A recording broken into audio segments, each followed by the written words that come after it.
Yeah, good morning. My name's Daniel Omara. I was assigned to give a presentation on guitar tone. Yeah, guitar tone is a very interesting topic. Very interesting. Actually, I enjoyed it so much. I learned a lot of things, and I'm basically going to share what I learned from the guitar tone. I wrote a number of notes, and I'll be moving with the notes as I also give what I have learned and more and more and more since it's a presentation. Yeah, basically, a guitar tone is how a guitar sounds.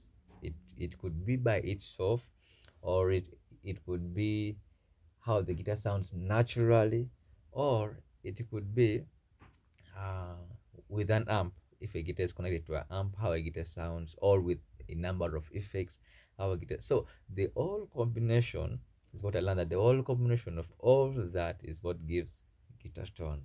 It could be because most times it could be a base of setting a number of effects for different songs that we would use for different songs that we would use specific tones for those specific different songs. And also what I learned after that immediately, and I got interested, is that bad tone spoils worship. That was something that hit me so much because most times I have always been having bad tone and I've always been spoiling worship indirectly. I really didn't know that I was actually spoiling worship, but the truth is I was spoiling worship because of my bad tone. But thank God I have learned. Now, bad tone spoils worship.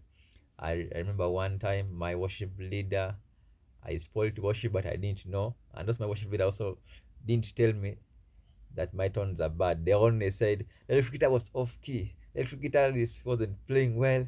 He was off key. The actual sense was bad tone, smells wrong chords, smells wrong notes. So actually, it was just a bad tone that made me be be be told that I have what that I wasn't playing right. Actually, I was playing right, but it was of my bad tone. So it interested me that I should embark on my tone, and I was also taught in the via the materials I passed through. Also taught about the cores, the four core elements of guitar tone. If I want to achieve a great guitar tone, I was told about the four core elements that I could use to achieve great guitar tone. That could be an amp, uh, distortion, that could be either distortion or the delay or reverb. Yeah. So for those four elements, actually, only the four can make me achieve a great one that I really need. So I'll pass on the the four elements one by one, starting from the amp, distortion, delay, and reverb according to what I have learned. I'll just actually explain what I have learned, since it's also a presentation of on what I have learned. So from the amps, I'll start from the amps. I Arms, I was taught that we have two arms, two different types of arms, where we have a combo amp and also an arm stack.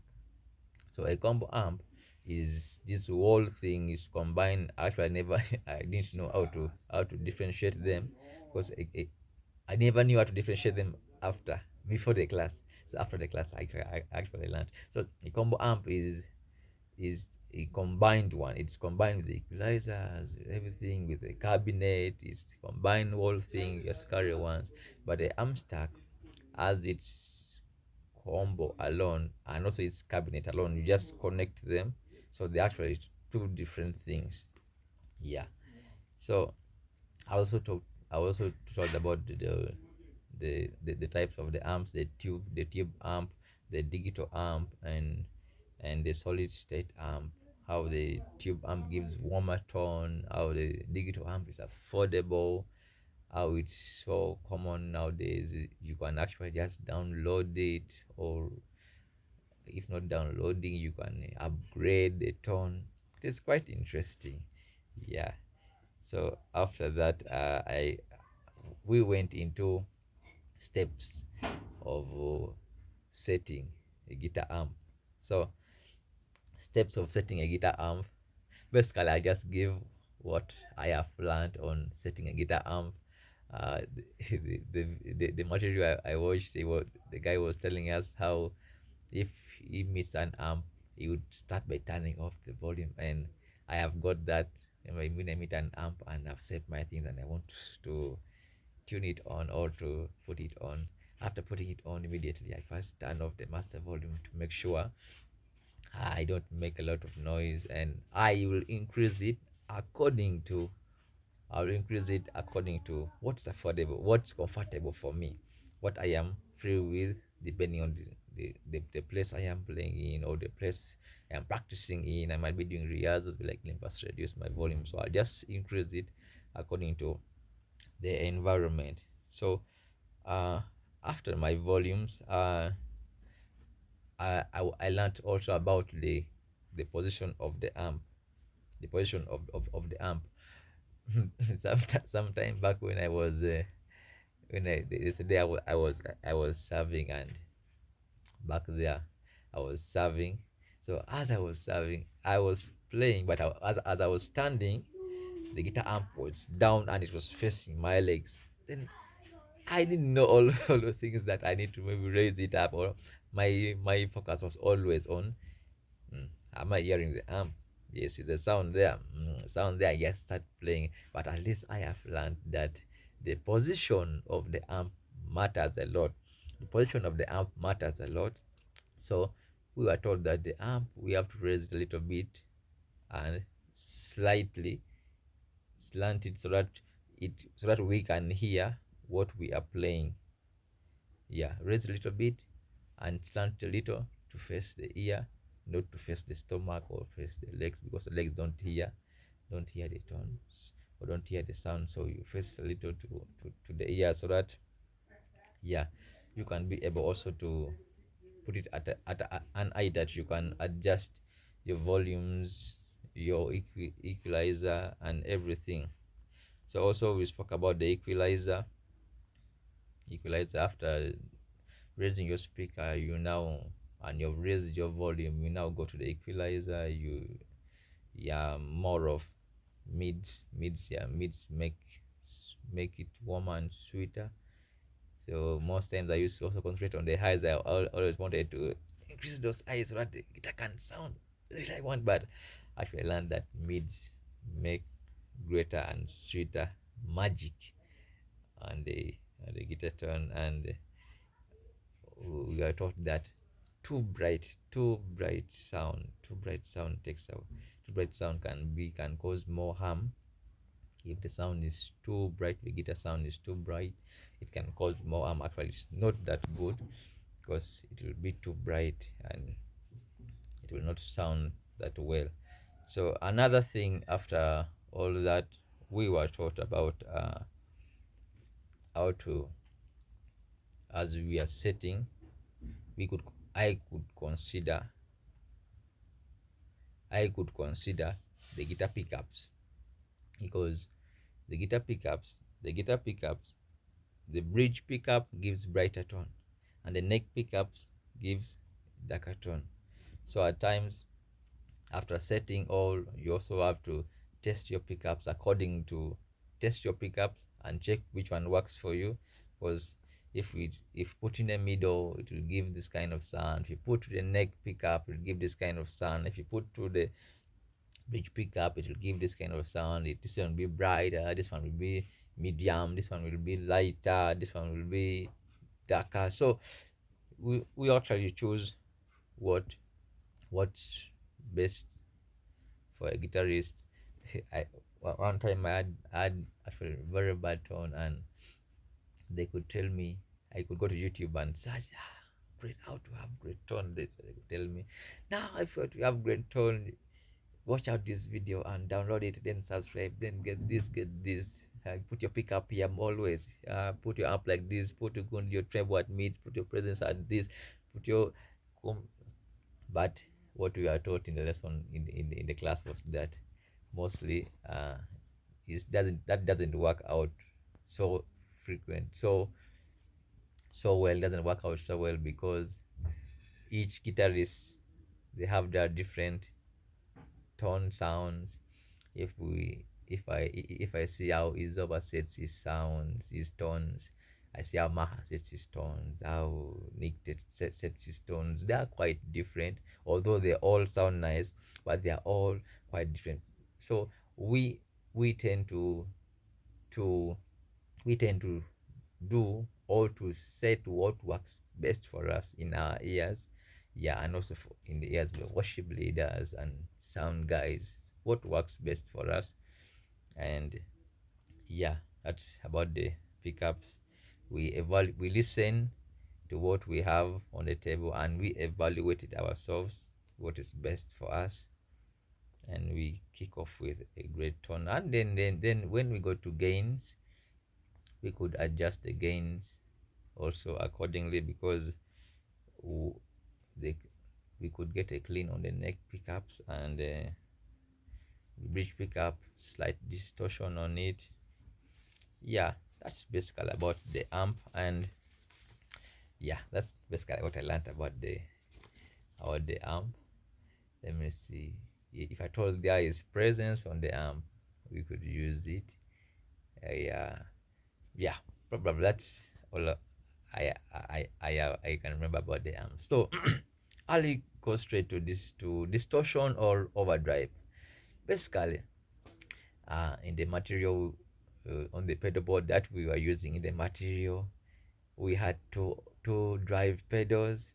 The first drive pedal was basically for brighter tone, for brighter drive, and the second drive pedal was basically full sound, but it had a lot of mid frequencies, Now, when you combine all of them, it was sounding so amazing. When you combine all the drive pedals, because that one, remember, it was giving brighter tone. Then this one was giving mid frequency and full sound.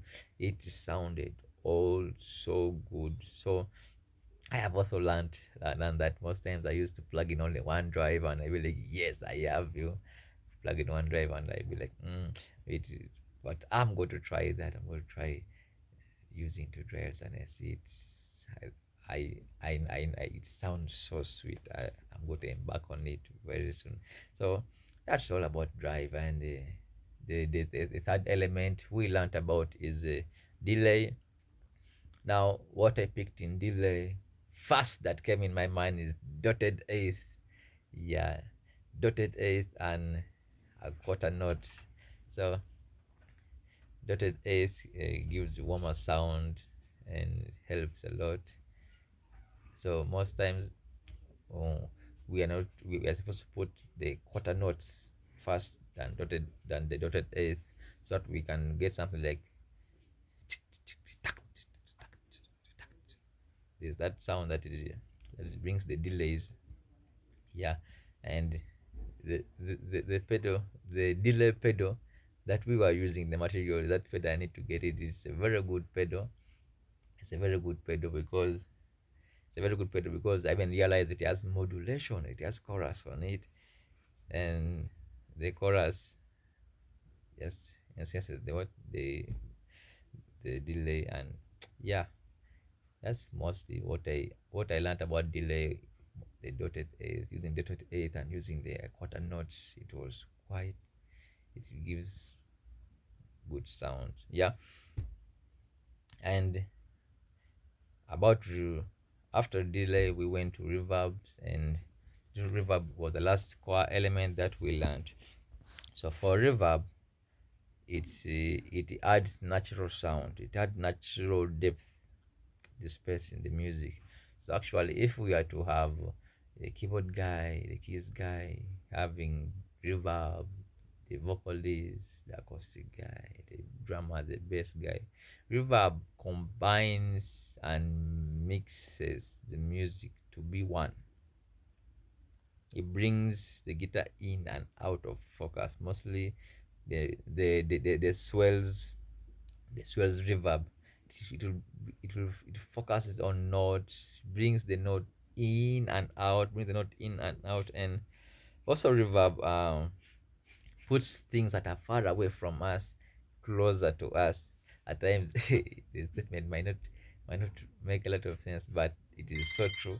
It is so true because uh things that are far away from us, you could things that are so far away from us, river brings them close to us. And also I realized that the location of where you are in determines the level of reverb.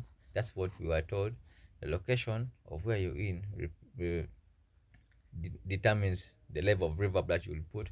Assume I'm serving at downtown, the my level of reverb at downtown will be different from when I am in Watoto Gulu and in Tinda, because now the auditoriums are different.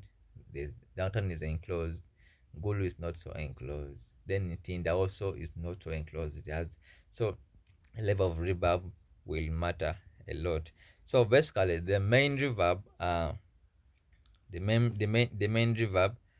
has few reverb trail, which makes it kind of sweeter. The main reverb is to take lows and super highs away from the tone.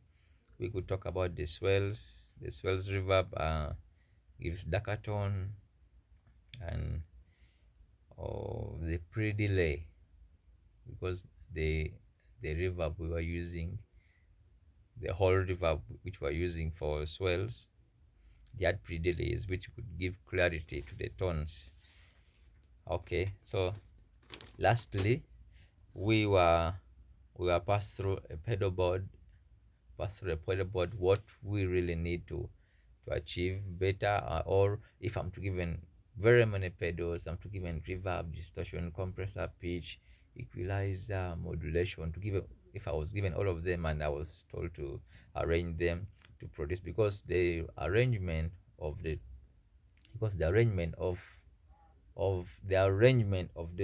pedals matters a lot into achieving of great tone. So I told that if I have a compressor, I could start with the compressor, then I go to a pitch, I go to drive one, I switch to drive two, then I have, yeah, and then if I have a volume pedal, I put a volume pedal. Then from a volume pedal, I go to a modulation. After modulation, now I go to delay. But the delay, I start with a quarter notes delay, a quarter notes, then I go to eighth note. Then for the reverbs, we have the two reverbs we have. We start with the main reverb, then end with the swells reverb. Yeah, so that is basically what I have learned guitar about guitar tone. And I was so much blessed.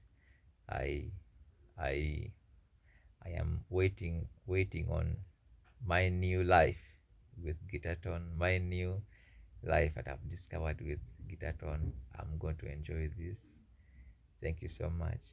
May God bless you.